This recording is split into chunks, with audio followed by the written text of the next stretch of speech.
Thank you for having me. It has been very enlightening. I'm learning so much. So like I said, my name is Ngorobi. I am an artist. I'm a theater maker. And I live on an island, and this is what got me interested in the ocean. Mombasa is an island, and there was a lot of trash here. That is what got me very curious about where all this trash goes. And finding out a bit more, we got to meet scientists and got to know about more about ocean conservation. So my background is that I have done communication, but I'm a theatre maker, purely working theatre, community theatre, and public theatre, and exploring theatre as a tool for education. We'll share this. Yes, kindly.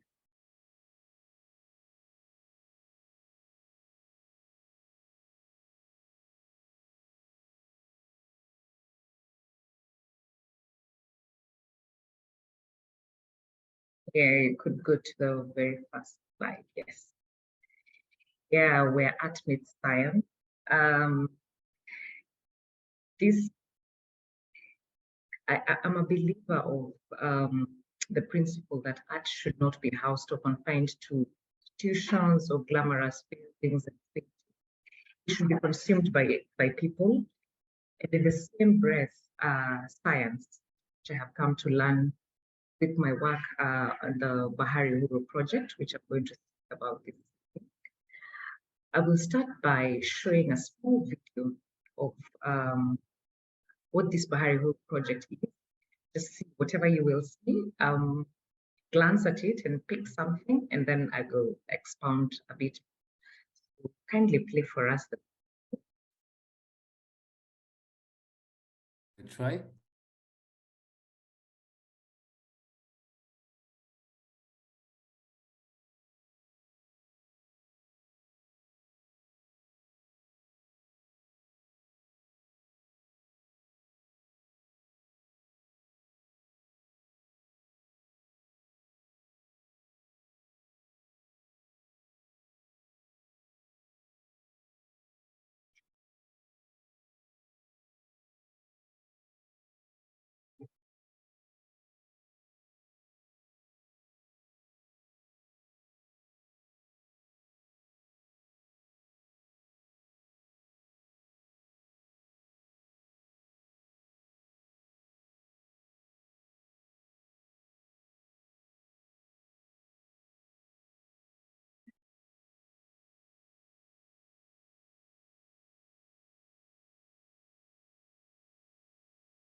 Okay, thank you. And pause it there.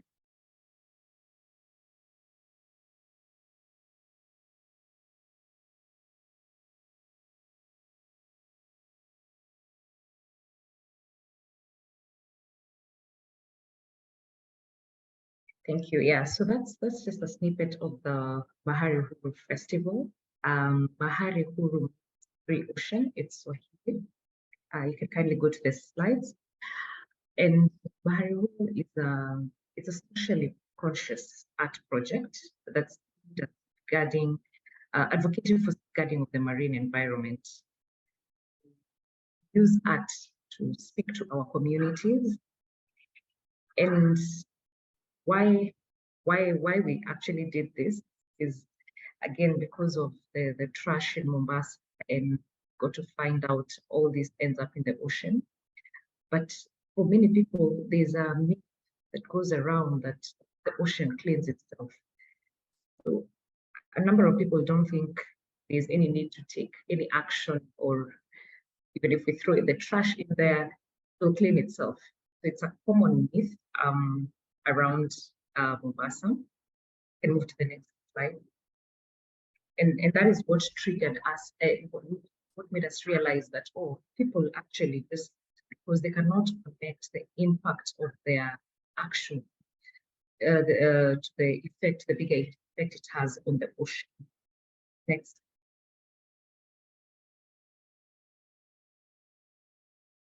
Yeah, next slide. And the structure of the project, we began this project in 2020, but we had the first festival last year, the first big project last year, and we've had a second edition. Can kindly move to the next slide. This one? Yes. Objectives, yeah? Yes, yes. And the main objective of this project is started to use art and artists to trigger conversations, because people don't even know the extent of, especially ocean pollution, because that's what we actually first began with, plastic pollution to be precise. And then we also wanted to create a communication bridge, because there was a very loud gap between the community, between relevant stakeholders, and create a landing base and a place to discuss and get probably sustainable solutions. Then art being a powerful and transformative tool, which people see themselves through art. So we wanted to engage our community, just mirror their actions through our art, let people see themselves, let people realize, and that triggers them to find solutions, and of course celebrate our marine environment, being that, especially here on the island, thrive off the blue economy. All our livelihoods depend on the blue economy. How do we ensure that this marine environment is sustainable in a way to sustain our own livelihood? So the main objectives of the project. Can we move to the next slide? So our structure, the structure of the Bahari Huru project, the project is in an art residency, and we do an open call for artists. We mainly work with young and emerging artists. Like Marijana said, the youth or young people are multipliers of information. They create trends, they influence trends. So we work with young artists, and for a period of 3 months, learn from the experts, marine biologists, through workshops, through site to understand all more about climate change, about blue economy, about the impact of our action on the marine environment and marine ecosystem as a whole. And during these 3 months, from that information we get, from the information we also interact with indigenous communities like fishing communities, interact with people living around the mangrove, and also get to hear what they know, what's the indigenous knowledge they have, then use this information to create artwork. So each artist comes up with a final artwork from what they have gotten from the experts and the communities around the marine ecosystem. Next slide. So after the 3 months, we now should work in communities. Like you saw in the video, the traveling festival, take it to communities, we take it to the audience. people don't always come to the theaters, and it's because also art as education, we want to reach as many people as possible. So we go to the communal space, showcase our work at the beach, like this photo was by the mangrove forests. The community came and gathered around there, take it to schools. Like this year, we went to a university, take it to communal spaces that are there. They're designated communal spaces around every community where people just gather maybe for their own activity. So we take the festival to those such spaces. Last year we worked in 2 counties. It was during a pandemic, so our movement was a bit limited. We had Kilifi and Mombasa. Those are 2 counties. We had Mombasa, Kilifi, and Kwale. Then another activity we have within the Bahari Huru project, the research cafe, called it a research cafe. And this is a meetup between scientists, researchers, and artists. It's a very interesting one because we get different perspectives. There's the way artists, the scientists, but how do we use these 2 tools to transfer knowledge to communities? And that is the essence of it. And for us, we learn from the scientists, having known that most of the research and the studies remain journals, scientific journals, or shared on circles that have fellow scientists in academia. Yeah, this research cafe was by the Technical University of Mombasa, which is here, and we had professors, doctors, students participating, giving us insight on some of the artwork we had created, but also sharing knowledge on how we can enhance this. And for the artists, also sharing some of the feedback we get with community, especially during the festival or during the interactions. We've also done some beach cleanups in these moments, and when the artists are researching their projects, for their projects, developing their projects, we get a lot of information from community. It's also us trying to share this information with science and probably sparking further research. The next slide. Those are the 3 main activities within the Bahari Huru project. We have the residency, we have the research cafe, and then the festival, which is the culmination of the project. Why we use art? Because it's memorable. I'm sure each one of you here can remember us or can sing line to line to a song, favorite song. Yes, because art is memorable, people remember, and because we also reach audience. Sometimes the audiences are very mixed, like in so we had children, we had adults, we had people on the go, like the person on the bike. I'm sure they were passing and going about their duties. So there's a festival going on. We want to do something that people will remember, pick a message very quickly, but ensure that you remember. Art also triggers conversation. Our shows are usually very open-ended, especially with the theatre. What we do, we use a technique called magnet theatre. And with this technique, the play does not. The play poses at a dilemma. Then during this dilemma, we invite the audience to give their input or to give solutions. Like, yeah, one of the major performances we had was, we had a talking mangrove. We had a talking mangrove, and at some point, the last mangrove was being cut down by a human being, and the mangrove asked to have a conversation. And in all, the human being wanted to serve his needs, wanted to make boats, so wanted to cut the mangrove. And at that heated discussion between the mangrove and the human being, pose it and then invite the audience. Through this, the audience, because it's a vice, they're the ones who cut the mangroves, for example, but they can,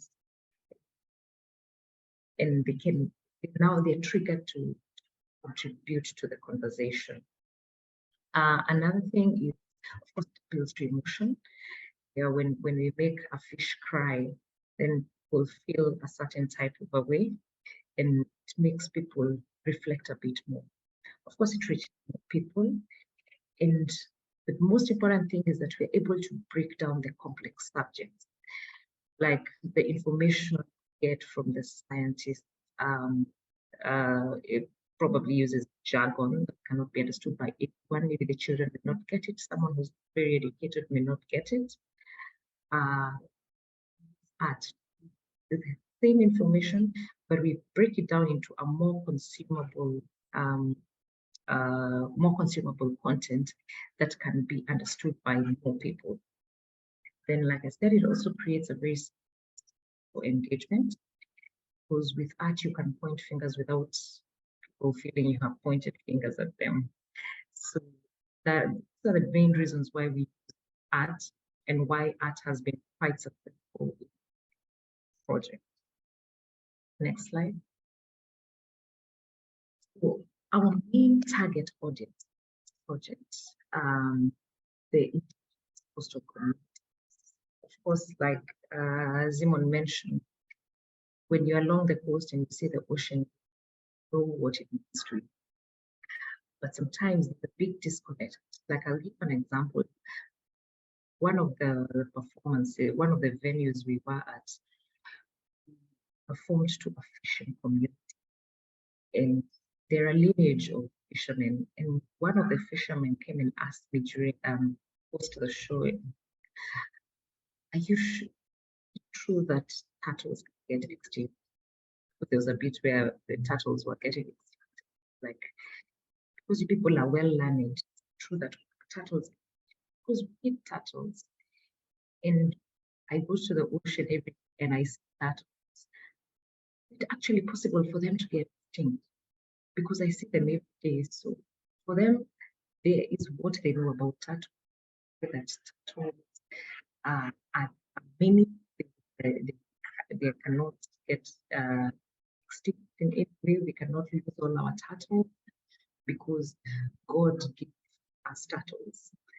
So there's that, or there's what they know, but then there is have, and trying to find balance between the two, because there's how they are right, there's to fishermen. I think for fishermen, hard work should turtles, because then we do it very fast. So another target students, students at all levels, including children, because they are the future, and want a generation to grow, to grow a generation who can be conscious, more conscious of our impacts on the environment, and especially the ocean environment. Then urban dwellers, there is a disconnect between urban dwellers and especially if I'm not a fisherman. I know that I can go to the supermarket and buy fish. It's different from somebody else who, sorry. Yeah.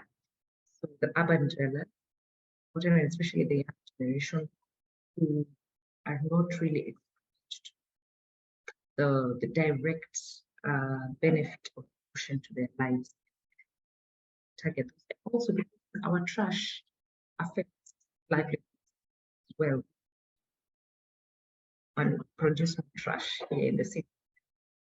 Of course, the marine stakeholders and the corporates, because this project is funded from donations and sponsorship from corporates and organizations in Mombasa. Important that we involve them in our project, because they have a mandate to also. Local leaders, we need them to policy, we need them to ensure that such initiatives are supported, that we can reach more people. So for this, we seek their support, and then as we mobilize our audiences, we work along with leaders, then scientists and researchers, like I mentioned, because they give us information. They're the ones who give us, they're the experts in this project. So some of the, can move to the next slide. Yes, this is just an example of us making the statement everywhere. We're converting to where we can, to theatre space. This is a photo by the beach. This is also a beach. Yeah, fish lives matter. So having such bold messages and also including humor, this kind of humor, because when somebody is standing for a 1 hour show or a 2 hour, 1.5 hours there, but you have to have a reason to keep them there. It's not very comfortable to just stand and watch. So at least the humor, the drama, them there for that duration of time, especially in places where we don't have seats for everyone, like in this picture. Next. Yes, some of the achievements we've had this project, it's like having community understand what researchers do actually important. It was like there was this big concern that we got, especially in the first year. So we studied, people come and ask us questions, we do studies, but we don't get the result. Also explaining to people that yes, scientific research takes time. You're not going to get results tomorrow, but it's also the benefits are not necessarily for this generation, but for the future generations. When we tell them that if we push all the small nets, the nets that have been banned, if we continue using them and we end up overfishing, then it affects. But the effects are long term. You may not feel them now because you will go and get fish. So that's what some overfishing saying. I mean, I go every day to see and come out harvest. What is all this about? Letting them know that what we're doing now does not necessarily affect us now. It will affect getting them to understand there's a role of scientists, there's a role of researchers, how it affects us. Then, of course, removing the to sharing by breaking it down to and breaking it down to a painting. What if the painting and they can tell, they can see, oh, plastic pollution. Yeah, so it breaks down the barriers to knowledge sharing. The other thing is being artists and community and science one platform able to achieve that goal. Then during the festival, we have teachers attending as well. We have other community members attending. And for everyone to see the when we bring in the discussion, interrupt the show, the audience to their comments, then we get the feedback from all the three angles of the children. Community with the indigenous village or none at all, from the artists, their angles and their emotional angles. So that's as one of the achievements been able to achieve. Then building a community that's like recently we had at the end of the process, we had a community leader just standing and telling people that they will stand action on cutting down groves and seeing people coming on board and saying, last year people were here, we did a beach cleanup with you guys.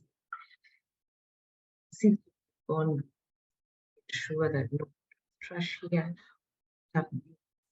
such things, see people are more conscious because it's a big people sometimes they cannot connect plastic bottle that I just threw and maybe as like in number of years to come. People are more conscious. drawn to. Then artists,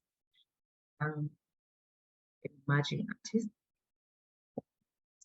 to create work that's environmentally conscious. Artists stuff around love, especially people are starting their careers. A lot of music, a lot of poetry around love. So this project has inspired young people to say, okay, so I can use my tool, which is actually a very transformative tool, to do work that actually influences, creates, sparks change in my community. Then, like I said, from the feedback get from communities can spark ideas for further research, especially scientists.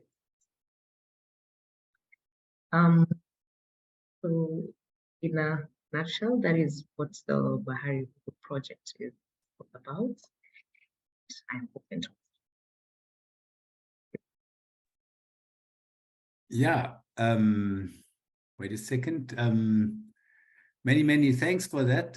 I think that's really an admirable work what you are doing there.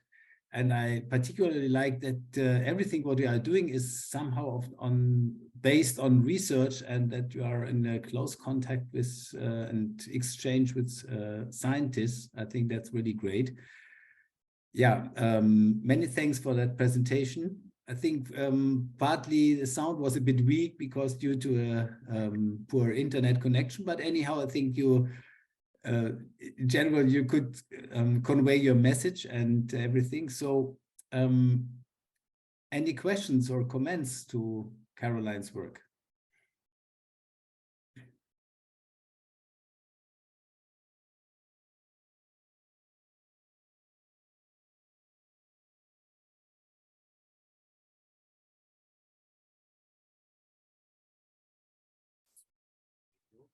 That you can see me at least.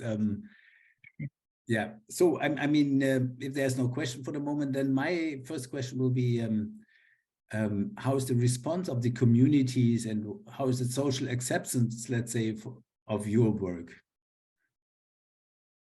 I'd say it's good because even like this year, had people coming to the festival. You know, people are used to art that just entertains. So when you have about 400 people coming to the show in one venue, in total we had over 2,000 people attending the festival physically. So that alone is an indicator that people are actually interested in it. And then there's also the realization of, oh, I live on an island, I live along the ocean, and I've never really taken concern on how our behavior impacts the ocean. So that has been feedback that we've gotten over and over in the festivals we've done. I think you mentioned it, but I think that was, for me, it was difficult to understand from the sound. What about funding? How do you get funds for your work? Is that, I guess you won't have entrance fees also? Hmm? No. Actually, we don't charge entrance fees. Like you've seen, we do it in very open spaces. So we ensure we get funds from, actually get donations and sponsorships from corporates around Mombasa. So the very first bit of the project is fundraise.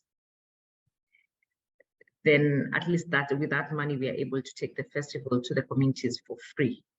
Mm. And about your work personally, what is your main job? Are you the playwright? Are you a player? Or are you a manager of the whole thing? Or are you all of it? Yeah. I'm about to say all of it, but I'm mainly the theatre producer. So I also direct the theatre work. Yeah. Yeah. Any more questions to Caroline? Yeah, from Carol. Yes, full of questions, always. So I guess following Christoph's line of questions, I'm curious to know how you successfully concluded this partnership between art and science. You approached the researchers. Were they resistant at first, or did they think it wasn't serious? That's sometimes a problem. So how was it? How did this happen? Yeah, interesting. So yes, we actually approached the Kenya Marine and Fisheries Research Institute. They were very interested to begin with, because they said we are poor communicators. I remember that was the first thing. In the first meeting, they said we do our work, but we don't know how to communicate it beyond our comfort zone. Much needed. At least that's that particular institution. But like you mentioned, yes, the resistance, not really knowing how this will play out. So I think like this year, it was better. And even during the research cafe we had, you could tell, especially probably it's an intergenerational thing. The more established and older researchers and scientists don't quite get, they're not very open to this mess as a tool. But with the younger researchers, they're very open to art, and they can see they're very, very supportive.